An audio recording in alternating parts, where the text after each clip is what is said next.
একটা খুশির সংবাদ, আমার কুড়ে ঘরের সামনে আমাদের এখানে পাখির অনেক বাসা ছিল, সো পেয়ে গেলাম। এই যে দেখেন, ওকে আমি বড় করবো। ইয়েস, এর পিছনে অনেক শ্রম দিতে হচ্ছে, ওটার জন্য হচ্ছে একটা পিঞ্জরা নিয়ে আসলাম। আরেকটা তো আছেই, ওই যে এটাকে এখন খাবার দিব, কালকে হচ্ছে সবকিছু ক্লিন করব।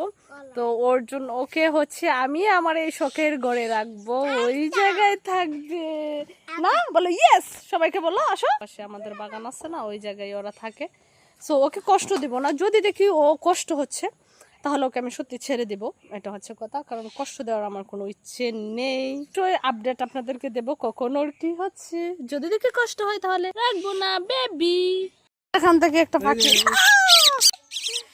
আমাদের বাড়িতে কি পরিমাণ পাখি আছে। আমি হচ্ছে গাছ লাগাচ্ছিলাম, এই মুহূর্তে হচ্ছে আমাদের এখানে একটা গাছ আছে, নারকেল গাছ, এখানে অনেকগুলা ছিদ্র আছে, এখান থেকে পড়ছে। তোর পাখি পেয়ে গেছি।